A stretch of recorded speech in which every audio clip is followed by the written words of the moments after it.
Hello everyone, welcome back to Parcham. I am Pooja. आज हम discuss करने वाले हैं 15 सितंबर के करंट अफेयर्स और आज हम काफ़ी सारे सेंट्रल गवर्नमेंट की स्कीम पर डिस्कशन करेंगे जो रिसेंटली न्यूज़ में है। तो आज ज़्यादा कोई पर्सन नहीं है जिनके बारे में हमें डिस्कशन करना है। आज की पूरी जो न्यूज़ है वो स्टेट गवर्नमेंट की स्कीम्स एंड सेंट्रल गवर्नमेंट की स्कीम पे बेस्ड है। वीडियो को एंड तक देखना है। एंड में आपको क्वेश्चन ऑफ द डे मिलेगा। क्वेश्चन ऑफ द डे का आंसर आप हमें कमेंट सेक्शन में दे सकते हैं। ओके अगर आज की क्लास की करंट अफेयर्स की पीडीएफ लेनी है तो परचम का टेलीग्राम ज्वाइन करेंगे एंड टेलीग्राम से करंट अफेयर्स का पीडीएफ आप इजीली डाउनलोड कर सकते हैं। ऑब्वियसली बात है, वीडियो पसंद आता है तो अपने फ्रेंड्स के साथ शेयर करेंगे एंड पहली बार चैनल पे आ रहा है तो चैनल को सब्सक्राइब कर लेंगे। सबसे पहले हम बात करेंगे 15 सितंबर के इम्पॉर्टेंट डे से। तो आज काफ़ी खास दिन है क्योंकि आज सेलिब्रेट किया जाता है इंजीनियर्स डे। 15 सितंबर को हर साल सिंस 1968 हम यहाँ पर इंजीनियर्स डे सेलिब्रेट करते हैं। बेसिकली इंजीनियर्स का क्या कंट्रीब्यूशन है नेशन की बिल्डिंग में, उस दिन को याद करने के लिए, इंजीनियर्स के कंट्रीब्यूशन को सेलिब्रेट करने के लिए बेसिकली हम 15 सितंबर को इंजीनियर्स डे सेलिब्रेट करते हैं। 15 सितंबर ही क्यों? क्योंकि 15 सितंबर को बर्थ एनिवर्सरी होती है एम विश्वेश्वरैया जी की। ठीक है, एम विश्वेश्वरैया जी की बर्थ एनिवर्सरी को 15 सितंबर को हम इंजीनियर्स डे सेलिब्रेट करते हैं इनके कंट्रीब्यूशन को याद करने के लिए जो इन्होंने साइंस एंड टेक्नोलॉजी की फील्ड में किए हैं। क्लियर है? इन्हें फादर ऑफ मॉडर्न मैसूर भी कहा जाता है। गवर्नमेंट ऑफ इंडिया ने इन्हें भारत रत्न सम्मान भी दिया था 1955 में। क्लियर है? 1912 में एम विश्वेश्वरैया जी को दीवान बनाया गया था मैसूर का, appointed as a dewan of Mysore by Maharaja Krishnaraja Wadiyar IV। ठीक है, इसके अलावा ऐसा नहीं है कि भारत अकेला इंजीनियर्स डे सेलिब्रेट कर रहा है। भारत के साथ साथ 15 सितंबर को श्रीलंका एंड तंजानिया भी इंजीनियर्स डे सेलिब्रेट करते हैं। थीम क्या है? तो थीम है नेशनल इंजीनियर्स डे की engineering for a sustainable future according to the Hindustan times. Okay, engineering for a sustainable future national engineers day की यहाँ पर थीम है। सेकेंड इंपॉर्टेंट डे जो हम 15 सितंबर को सेलिब्रेट करते हैं वो है इंटरनेशनल डेमोक्रेसी डे। ये बात तो आपको पता चल चुकी है कि भारत मदर ऑफ डेमोक्रेसी है। ये पोर्टल भी G20 समिट में लॉन्च भी किया गया था। लेकिन अभी हम बात कर रहे हैं international day of democracy. United nation general assembly ने इस दिन की परमिशन दी थी, रेजोल्यूशन पास किया था 2007 में और तब से हम 15 सितंबर को international day of democracy celebrate करते हैं। बेसिकली डेमोक्रेसी की जो प्रिंसिपल्स हैं उनको प्रमोट करने के लिए। क्लियर है? अब यहाँ पे थीम आप देख सकते हैं, empowering the next generation. Empowering the next generation international day of democracy की थीम है। तो ये दोनों इंपॉर्टेंट डे 15 सितंबर को सेलिब्रेट किए जा रहे हैं। इसके अलावा ये इन्फॉर्मेशन तो आपको पता है कि हमने रिसेंटली लॉन्च किया है एग्ज़ाम सेल।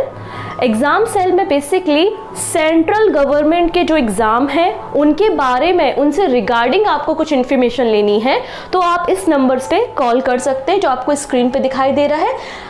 टाइमिंग है 2 to 4, 2 से 4 बजे के बीच में आफ्टरनून में, तभी आप कॉल करेंगे या मैसेज करेंगे, व्हाट्सअप करेंगे। और parchamexamguide@gmail.com ये हमारी मेल आईडी है, आप इस पर मेल भी कर सकते हैं। बहुत शॉर्टली हमारी टीम आपको रिस्पॉन्स भी करेगी। क्लियर है? केवल और केवल सेंट्रल एग्जाम के इन्फॉर्मेशन की इंक्वायरी करने, अपडेट लेने आप इन पे कॉल करेंगे। कोई भी व्यक्ति यहाँ पे, कोई भी स्टूडेंट, स्टेट से रिलेटेड कोई एग्जाम है उसके लिए, या फिर जो जनरल क्वेरीज होती हैं कि कोर्स परचेज किया था, पीडीएफ मिली नहीं, पैसा चाहिए है वापस, एटसेट्रा एटसेट्रा, इनके रिगार्डिंग कोई भी कॉल नहीं करेगा। उसके लिए आपको दूसरा नंबर अलॉट कर दिया जाएगा, आप उस नंबर पे कॉल करेंगे। इस पर्टिकुलर नंबर पे आपको केवल और केवल सेंट्रल गवर्नमेंट के एग्जाम की इंफॉर्मेशन ही मिलने वाली है। क्लियर है? सो स्टार्ट कर लें आज का सीए।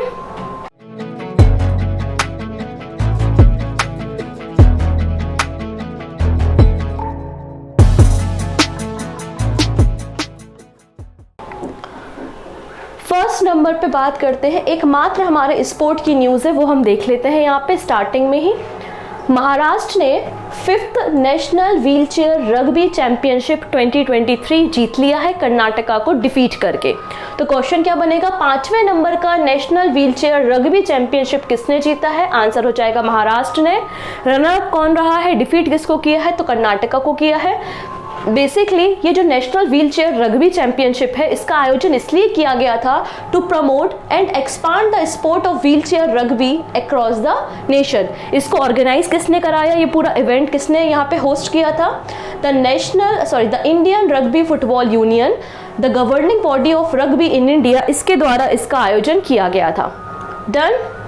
चलिए अब बात कर लेते हैं यहाँ पे कैबिनेट के बारे में। तो कैबिनेट मिनिस्टर्स के द्वारा हमारी जो कैबिनेट है उसने उज्ज्वला स्कीम को एक्सटेंशन दिया है, मतलब उज्ज्वला स्कीम जो है उसका समय बढ़ा दिया है।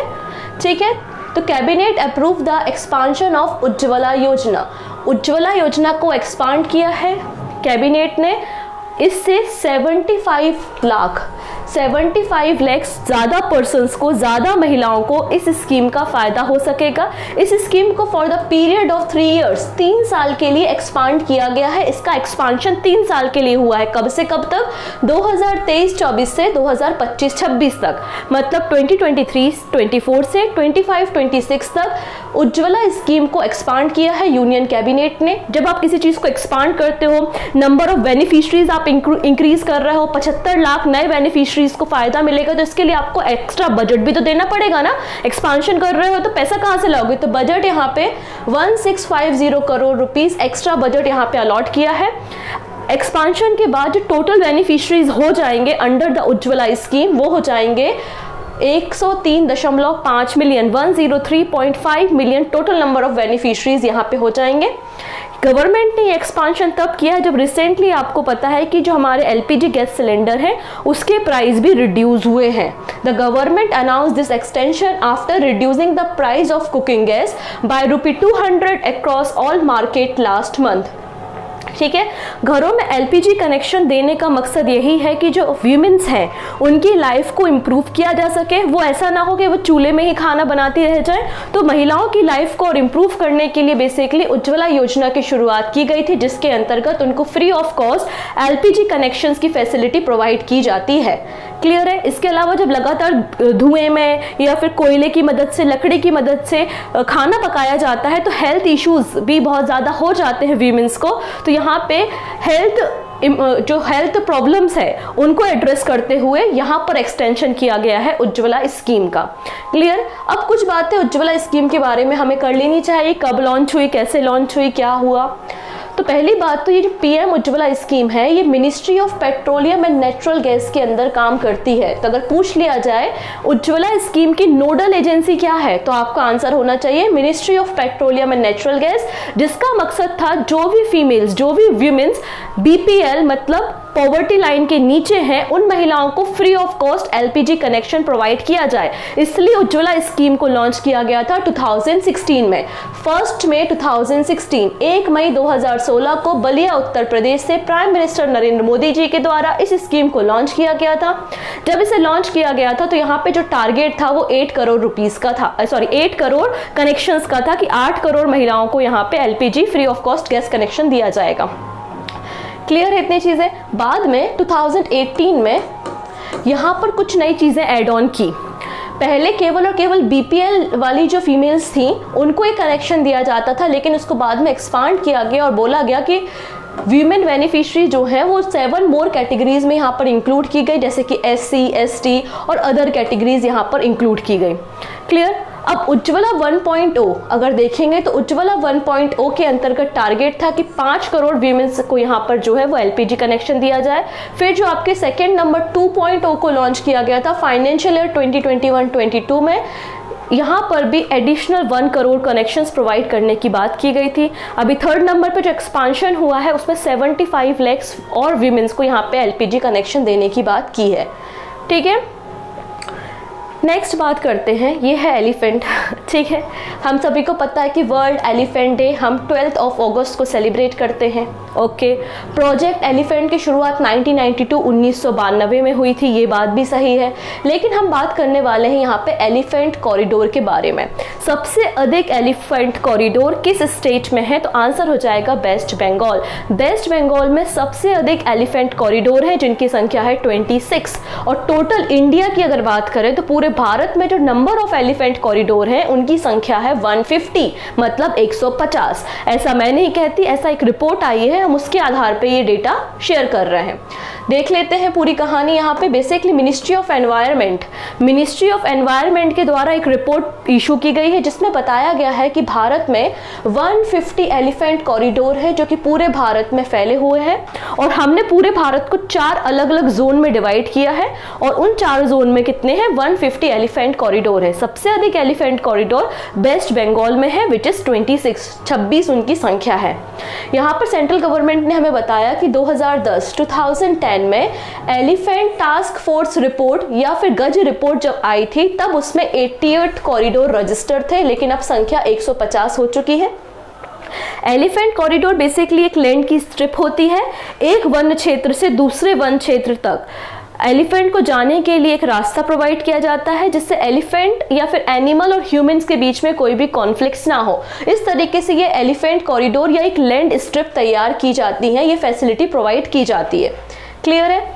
आगे क्या लिखते हैं, यहाँ पे जो लास्ट एस्टिमेशन कंडक्ट हुआ था 2007 में, जैसे कि टाइगर की सेंसस होती है वैसे ही एलिफेंट की सेंसस भी हुई होगी, तो 2017 में जो लास्ट एस्टिमेशन आया था उससे पता चलता है कि हमारे प्यारे भारत में लगभग 30,000 एलिफेंट है, जो कि 60% है पूरा ग्लोबल पॉपुलेशन के। पूरे वर्ल्ड में जितने हाथी पाए जाते हैं उसका 60% भारत में पाया जाता है। ठीक है, इसके अलावा यहाँ पे जो लेटेस्ट रिपोर्ट आई है किसने तैयार की है, किसके एफर्ट से ये तैयार की गई है, तो union environment ministry, project elephant, state forest department with technical support from the wild life institute of India.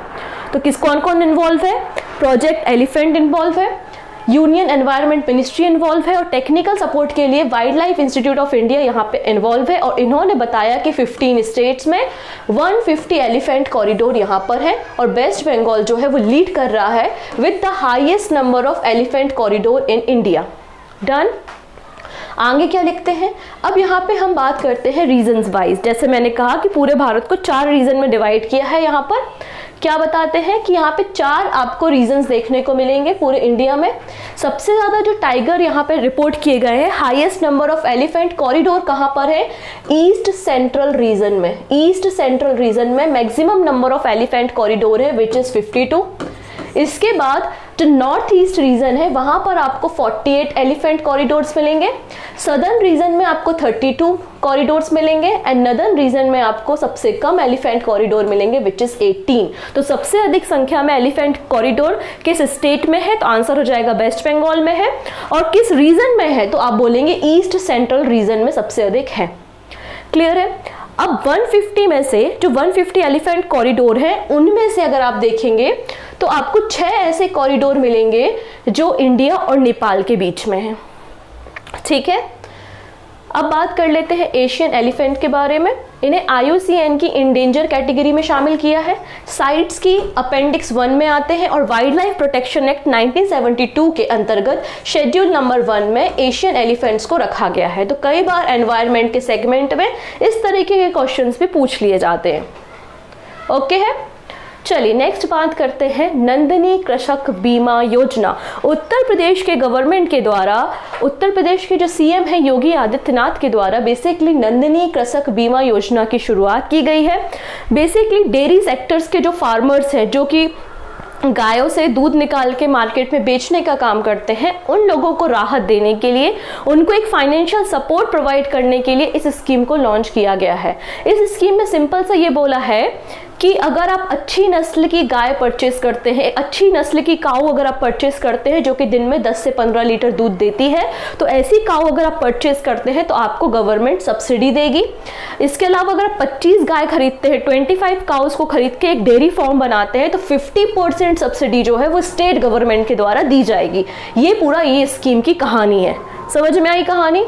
आओ देख लेते हैं। तो चलिए, नंदिनी कृषक समृद्धि योजना रिसेंटली उत्तर प्रदेश के गवर्नमेंट के द्वारा इस योजना को इंट्रोड्यूस किया गया है under the Nand Baba mission. किस मिशन के अंतर्गत? Under the Nand Baba mission, जिसका मकसद है enhance cattle breeds and boost milk production in the state. नई नई नस्लों के को बढ़ावा देना गाय की, और मिल्क के प्रोडक्शन को बढ़ावा देना। इसमें जो ब्रीड इंक्लूड है, अच्छी जो नस्लें की गाय है वो कौन कौन सी है, तो कुछ नस्लों के बारे में, कुछ ब्रीड्स के बारे में जान लेते हैं हम। जैसे कि सहीवाल, सहीवाल ये काऊ की एक ब्रीड है। गिर, फिर है थार परकार, नेक्स्ट है गंगातिरी। ये सारे क्या है, काऊ की ब्रीड्स है। यहाँ पे बोला है वही 50% सब्सिडी यहाँ पे अगर आप 25 काऊ खरीदते हैं, सिंपल है। इसके अलावा यहाँ पे जब अगर हाईएस्ट नंबर ऑफ एप्लीकेशन आती हैं, हाई नंबर ऑफ एप्लीकेशन आती हैं, तो एक lottery system, E lottery system यहाँ पर आएगा और उसके लिए कमेटी बनाई जाएगी। Committee chaired by chief development officer to the select beneficiaries. Okay, next बात करते हैं यहाँ पर, ये है जितेंद्र सिंह जी, सभी को पता है, पिक्चर देखते देखते नाम तो याद हो ही गया होगा। इन्होंने स्पेशल स्वच्छता कैंपेन 3.0 वेब पोर्टल लॉन्च किया है। अब ये क्या है बेसिकली स्पेशल स्वच्छता कैंपेन, ये तीसरे नंबर का कैंपेन है, लगातार 2 और सालों से ये कैंपेन रन हो रहा है। बेसिकली क्या है, देखो हमारे जो ऑफिसेज होते हैं, ऑफिसेज मतलब सरकारी अफसर, सरकारी जो ऑफिसेज होते हैं वहाँ पे हर एक चीज़ पन्नों में होती है, बहुत सारी फाइल होती हैं, इतनी सारी फाइल हो जाती हैं, लेकिन कोई पढ़ने वाला, कोई देखने वाला नहीं है। तो ये जो पूरा कचरा है ना, इसको पूरा क्लीन करना है, ऑफिसेस को क्लीन करना इसका मकसद है। और जो भी डॉक्यूमेंट्स हैं उनको इलेक्ट्रॉनिक फॉर्म में कन्वर्ट करके फोल्डर बना के कंप्यूटर में सेव करो, और ये जो आपने गार्बेज इकट्ठा करके रखा है या फिर इतनी सारी फाइल बना के रखी है उनको आप बेच दो। ठीक है, ये इसका बेसिकली मकसद है। और कई सारी मिनिस्ट्री, जैसे कि ministry of civil aviation, ministry of ports and waterways, fertiliser department, कई सारी मिनिस्ट्री के अंदर आती हैं और इस कैंपेन को रन करती हैं। तो हमारे लिए जानना ये जरूरी है कि स्वच्छता कैंपेन कब से कब तक रन होने वाला है। ठीक है, तो ये स्वच्छता कैंपेन जो है वो स्टार्ट होगा आपका 2 अक्टूबर से लेके 31 अक्टूबर के बीच में। ठीक है, 2 अक्टूबर से 31 अक्टूबर के बीच में यहाँ पर स्वच्छता अभियान होगा, स्वच्छता कैंपेन रन किया जाएगा और इसमें कई सारी मिनिस्ट्री पार्टिसिपेट करने वाली है। इसका मकसद यही है कि जो पेंडिंग मैटर्स हैं गवर्नमेंट ऑफिसेस में उनको जल्दी से जल्दी रिजॉल्व करना और गवर्नमेंट ऑफिसेस जो हैं उनको क्लीन करना, इसका बेसिकली मकसद है। ठीक है, चलिए, this is very important news, हम इसके बारे में बात करने वाले हैं। वेस्ट कोस्ट रिफाइनरी प्रोजेक्ट, पहला क्वेश्चन ये बनता है कि वेस्ट कोस्ट रिफाइनरी प्रोजेक्ट किस कंट्री में रन हो रहा है।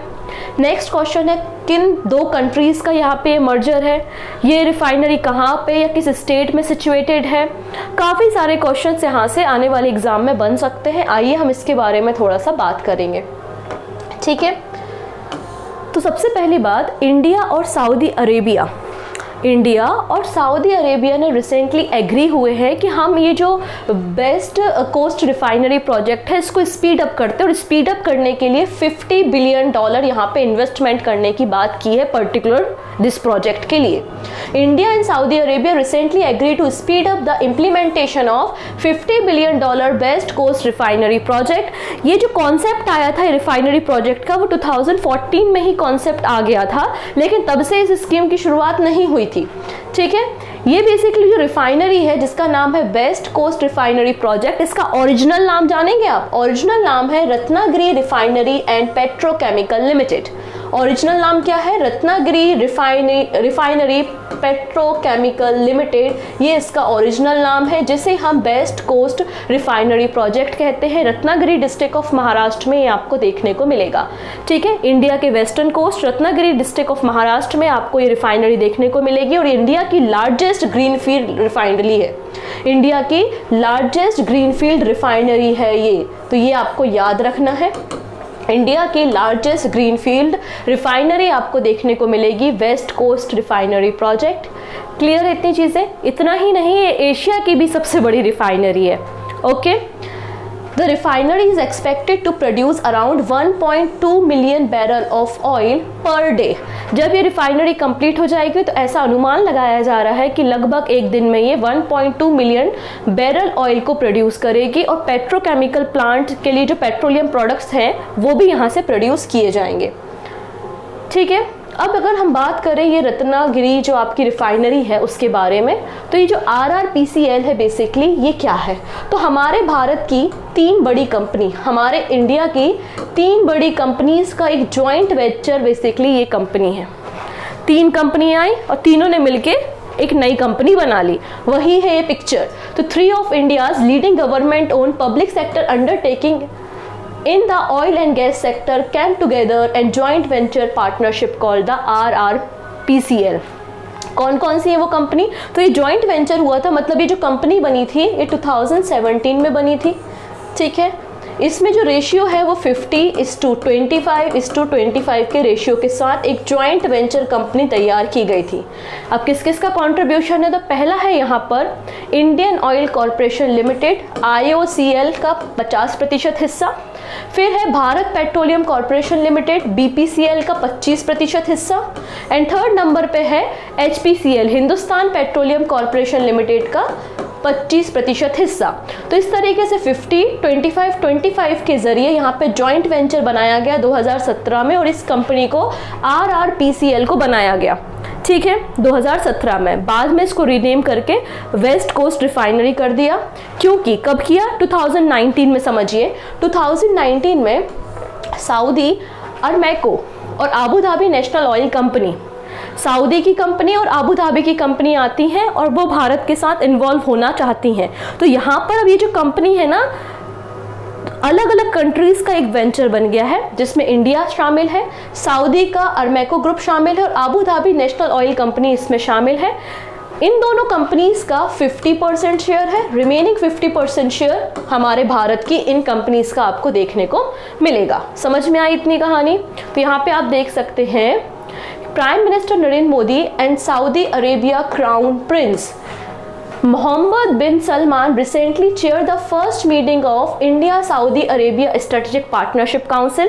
ये जो इंडिया और सऊदी अरेबिया की स्ट्रेटेजिक पार्टनरशिप हुई थी वो 2019 में हुई थी, और इसकी पहली मीटिंग अभी रिसेंटली हुई है।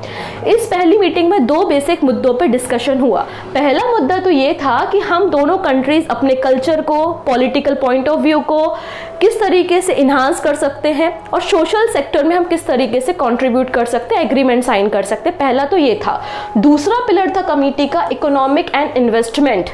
तो यहाँ पर आपको याद रखना है कि भारत और सऊदी के बीच में जो स्ट्रेटेजिक पार्टनरशिप काउंसिल का फॉर्मेशन हुआ है वो 2019 में हुआ है, और पहली बार इस काउंसिल की मीटिंग हो रही है। इस काउंसिल की मीटिंग के 2 इंपॉर्टेंट पिलर्स थे। पहला पिलर था कमेटी का political, security, social and culture corporation, and second जो उद्देश्य था कमेटी का वो था इकोनॉमिक एंड इन्वेस्टमेंट, ठीक है। इस कमेटी की जो मीटिंग होती है वो 4 अलग अलग लेवल पे होती हैं, मतलब एंगेजमेंट जो ग्रुप है वो 4 है। सबसे पहले यहाँ पर समिट लेवल मीटिंग होती है, फिर मिनिस्ट्रियल लेवल मीटिंग होती है, पर्टिकुलर जो भी मिनिस्टर्स हैं मिनिस्ट्री के वो यहाँ पे मीटिंग करते हैं, फिर सीनियर ऑफिसर्स की मीटिंग होती है, और फिर जॉइंट वर्किंग ग्रुप की मीटिंग होती है। तो 4 ग्रुप की यहाँ पे मीटिंग्स इस तरीके से होती हैं। और यहाँ पे इसी मीटिंग में रिसेंटली सऊदी अरेबिया और इंडिया एग्री हुए हैं $50 बिलियन यहाँ पर स्पीड अप करने के लिए वेस्ट कोस्ट रिफाइनरी प्रोजेक्ट का। क्लियर इतनी चीज़ें? ये वेस्ट कोस्ट रिफाइनरी प्रोजेक्ट जो है वो एशिया का लार्जेस्ट रिफाइनरी बन जाएगा जब ये पूरी तरीके से फंक्शनिंग हो जाएगा रत्नागिरी डिस्ट्रिक्ट ऑफ महाराष्ट्र में। ये जो आपका रिफाइनरी है बेसिकली एक ट्राइलेटरल प्रोजेक्ट है, मतलब 3 अलग अलग कंपनीज या गवर्नमेंट का इन्वॉल्वमेंट आपको देखने को मिलेगा। कौन कौन सी है वो 3 कंपनी? जैसे कि मैंने बताया, सऊदी की है अरमैको, फिर आपकी UAE आबू धाबी की कंपनी है, और फिर एक आपकी इंडियन कंपनी है। तो इन तीनों कंपनीज का एक ट्राइलेटरल प्रोजेक्ट बेसिकली ये है। अब यहाँ पे जब कमेटी की मीटिंग हुई तो 8 सेक्टर्स में डिफरेंट MOU साइन हुए हैं। वो 8 सेक्टर कौन कौन से आप यहाँ पर देख सकते हैं, मैं एक बार फटाफट से पढ़ देती हूँ। एनर्जी के सेक्टर में field of energy MOU sign हुआ है। Electronic manufacturing between the IT ministry, दोनों साइड के IT मिनिस्ट्री के बीच में MOU साइन हुआ है इलेक्ट्रॉनिक टेक्नोलॉजी के लिए। फिर यहाँ पे एग्रीमेंट बिटवीन CVC मतलब central vigilance commission of India and it's counter part the Saudi oversight and anti corruption authority के बीच में MOU साइन हुआ है। नेशनल आर्चीव्स, दोनों कंट्री एक दूसरे के में कैसे इन्वेस्ट करेंगे, तो दोनों कंट्री की जो इन्वेस्टमेंट मिनिस्ट्री है उनके साथ MOU हुआ है। Agreement between the 2 EXIM bank, agreement between the small and medium enterprises bank of 2 sides. इसके अलावा फील्ड ऑफ डिसैलिनेशन के फील्ड में एग्रीमेंट हुए हैं। तो इस तरीके से 8 एग्रीमेंट यहाँ पे साइन हुए हैं। डन है। चलिए अब एक और रिपोर्ट सामने आई है इंडिया की तरफ से। India is the largest export partner of Bangladesh. India जो है वो चाइना और जापान से भी ज़्यादा आगे बांग्लादेश का लार्जेस्ट एक्सपोर्ट पार्टनर है। भारत और बांग्लादेश का जो आप देखेंगे एक्सपोर्ट जो है वो $2 बिलियन का है। The government said the India is the largest export partner of the Bangladesh, more so than Japan and China. Neighboring country export has touched a new high from the $450 million to the $2 billion US. इसके अलावा कुछ और project के ऊपर चर्चा हुई है। इसमें बताया गया कि अगरतला अकूरा रेल लिंक प्रोजेक्ट जो है वो इस साल के एंड तक वर्किंग हो जाएगा। तो यहाँ पे ट्रेड को और भी बूस्ट मिलेगा और आने वाले समय में और भी ज़्यादा एक्सपोर्ट हो पाएगा इंडिया और बांग्लादेश के बीच में।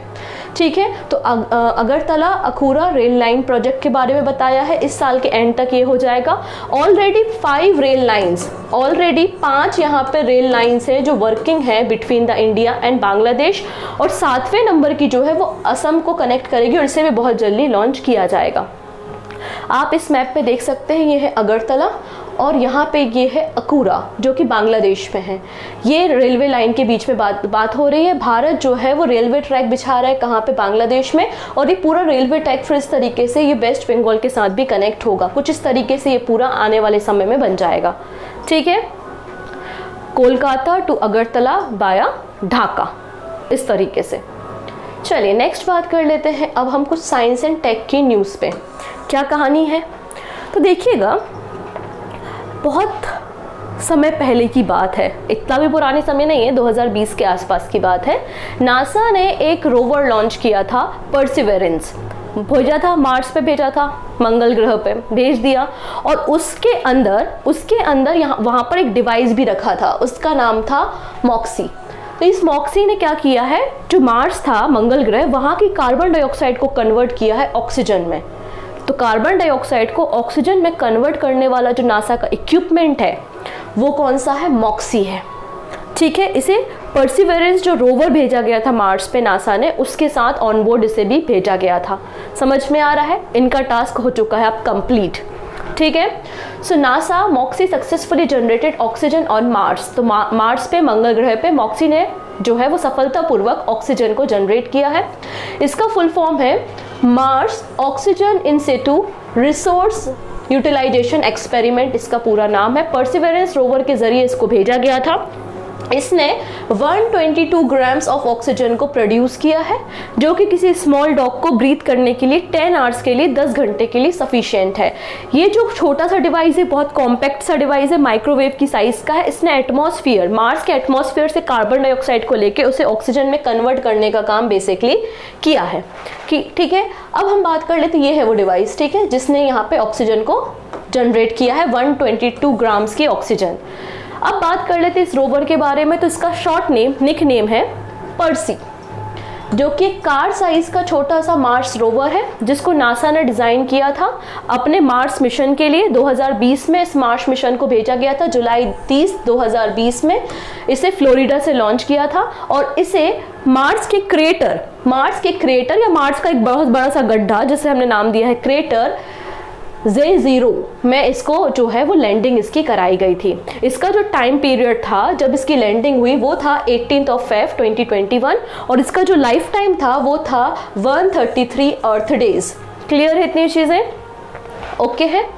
अब जहाँ पे मार्स का ये रोवर लैंड किया था, जैसे हमने अपना नाम रखा है यहाँ पे, याद है ना चंद्रयान जब चंद्रमा पे उतरा, चंद्रयान 3, तो हमने भी उस लैंडिंग पोर्शंस के नाम रखे हुए हैं, शिव शक्ति नाम रखा हुआ है। वैसे यहाँ पे मार्स में जब लैंड हुआ ये रोवर, तो उसका नाम भी यहाँ पे रखा गया है। लैंडिंग साइट का नाम है ऑक्टाविया ई बटलर लैंडिंग साइट। ठीक है, नेक्स्ट बात करते हैं, ये आईफोन 15 है। ठीक है, आईफोन 15 सीरीज क्यों हम चर्चा कर रहे हैं? हम इसलिए चर्चा कर रहे हैं कि आईफोन जो 15 सीरीज़ का जो नया मॉडल लॉन्च होगा उसमें नाविक आपको मिलेगा। नाविक जिसको डिज़ाइन किया है इसरो ने, और ये भारत का अपना खुद का नेविगेशन सिस्टम है। ठीक है, इंडियन नेविगेशन सैटेलाइट या सिस्टम। तो iPhone 15 series to feature ISRO certified GPS technology iPhone 15 series में इसरो की जो टेक्नोलॉजी है, जीपीएस टेक्नोलॉजी नाविक, इसको यहाँ पे फीचर किया गया है आईफोन 15 प्रो मॉडल में। नाविक बेसिकली एक रीजनल नेविगेशन सैटेलाइट सिस्टम है जिसको डेवलप किया है इंडियन स्पेस रिसर्च ऑर्गेनाइजेशन मतलब इसरो ने। ये नाविक जो है इसमें आपको 7 सैटेलाइट्स देखने को मिलेंगी। कितनी सैटेलाइट है नाविक में? 7 सैटेलाइट्स आपको देखने को मिलेंगी जो कि आपको जियो सिंक्रोनस ऑर्बिट में मिलेंगी। और हमारी बॉर्डर लगभग 1500 किलोमीटर की जो रेंज है उसमें ये हमारा सैटेलाइट सिस्टम काम करता है, जीपीएस सिस्टम हमारा काम करता है। इसमें आपको 2 फीचर्स देखने को मिलेंगे। पहला फीचर है एसपीएस। एसपीएस का मतलब है यहाँ पे स्टैंडर्ड पोजीशन सर्विस, जो कि नॉर्मल जनता के लिए है, पीपल्स के लिए है। और एक है रिस्ट्रिक्टेड सर्विस जो केवल आर्मी पर्सनल्स या रिस्ट्रिक्टेड यूजिंग के लिए आपको देखने को मिलेगी। जो नाविक है, नाविक का जो प्रिसीजन या एक्यूरेसी है वो भी 20 मीटर की ही है, ठीक है, और डिले टाइम भी इसका काफ़ी कम है। डन है। इसके अलावा आईफोन 15 जो प्रो सीरीज आ रहे हैं इंट्रोड्यूस कर रहा है brushed titanium frame in the replacement of stainless steel frame की जगह टाइटेनियम फ्रेम का यूज़ किया जा रहा है आईफोन 15 में। ओके, नेक्स्ट बात करेंगे नेशनल स्ट्रेटजी फॉर रोबोटिक्स। तो recently ministry of electronics and information technology ने एक ड्राफ्ट तैयार किया है किस तरीके से हम 2030 तक 2030 तक भारत को रोबोटिक्स के क्षेत्र में एक हब बना सकते हैं। तो इसके लिए पूरी एक स्ट्रेटजी होनी चाहिए, एक प्लानिंग होनी चाहिए। तो पूरा एक ड्राफ्ट यहाँ पे तैयार किया गया है ministry of electronics and information technology के द्वारा और इस ड्राफ्ट को पब्लिक डोमेन में रखा गया है। पब्लिक फिर रिव्यू करती है और अपने फीडबैक्स देती है। इस तरीके से पूरा कार्यक्रम होता है। क्लियर है? तो मैत्री ने इसे रिलीज़ किया है। क्या बातें करते हैं? तो ये जो रोबोटिक्स है बेसिकली डील करता है डिज़ाइन में, construction, operation, application of robots couple with a computer system, जो हमारे कई सारे कंप्यूटर के इक्विपमेंट्स को भी कंट्रोल करने का काम करता है। अगर हम बात करें वर्ल्ड रोबोटिक्स रिपोर्ट जो कि 2022 में रिलीज़ हुई थी, उसमें इंडिया की जो रैंकिंग थी वो 10th नंबर पे थी। जो इंडस्ट्रियल रोबोट इंस्टॉलेशन है उस कैटेगरी में भारत की रैंकिंग 10वें स्थान पे थी, जबकि चाइना यहाँ पे टॉप पर था। तो भारत को 2030 तक रोबोटिक्स के सेक्टर में ग्लोबल हब की तरह क्रिएट करना है, इसलिए इस ड्राफ्ट को तैयार किया गया है। ठीक है, a framework for implementing robotics in the sectors like manufacturing, agriculture and health care. तो बेसिकली हमें जो रोबोटिक्स टेक्नोलॉजी की ज़रूरत है वो 4 मेजर फील्ड में है। पहला है agriculture, health care, national security and manufacturing. ठीक है, ये बात हमें मैत्री ने बताई है। और यहाँ पर ये पूरे जो प्रोटोकॉल तैयार होंगे, पूरा जो रोड मैप तैयार होगा, स्ट्रेटेजी तैयार होगी, वो under the national robotics mission किया जाएगा। यही नहीं, एक रेगुलेटरी फ्रेमवर्क भी तैयार किया जाएगा और एक यूनिट बनाई जाएगी जिसका नाम है रोबोटिक्स इनोवेशन यूनिट। ठीक है, अंत में कुछ शॉर्ट न्यूज़ है वो हम देख लेते हैं। सबसे पहली बात है यहाँ पर एस.आर. बटली बोई, इन्हें पेटीएम का ऑडिटर अपॉइंट किया गया है। ठीक है, कुछ छूटे ना इसलिए बता दिया, ये इंपॉर्टेंट है नहीं। नेक्स्ट है जामिया मिलिया इस्लामिया की vice chancellor professor Najma Akhtar, इन्हें life time achievement award academia दिया गया है। एकेडमिक के क्षेत्र में लाइफ टाइम अचीवमेंट अवार्ड किसे दिया है? प्रोफेसर नजमा अख्तर को दिया है, जो कि जामिया मिलिया इस्लामिया की वाइस चांसलर है। नेक्स्ट बात करते हैं हम एक नेत्र विशेषज्ञ के बारे में, जिसको हम बोलते हैं ऑप्थेल्मोलॉजिस्ट, जिनका नाम है ब्रिगेडियर संजय कुमार मिश्रा, जो कि इंडियन आर्मी के एक डॉक्टर हैं और इन्हें prestigious doctor A.M. Gokhale award दिया गया है पुणे में। ओके, अगली जो पर्सन न्यूज़ में है ये एक्ट्रेस है। आपने इन्हें कई सारी सीरीज़ में और शोज़ में, मूवीज़ में देखा होगा। ठीक है, इनका नाम क्या है? मीता वशिष्ठ। क्या नाम है इनका? मीता वशिष्ठ। तो हरियाणा गवर्नमेंट ने एक्ट्रेस मीता वशिष्ठ को as a chair of the entertainment policy council का बनाया है। तो हरियाणा गवर्नमेंट ने क्या किया है? चेयरमैन बनाया है। हरियाणा गवर्नमेंट की गवर्निंग काउंसिल है जो कि हरियाणा में फिल्म एंड इंटरटेनमेंट पॉलिसीज़ बनाती है, इम्प्लीमेंट करती है। तो उस बॉडी का जो चेयरमैन, उस काउंसिल का जो चेयरमैन बनाया है हरियाणा गवर्नमेंट ने, वो मीता वशिष्ठ को बनाया है।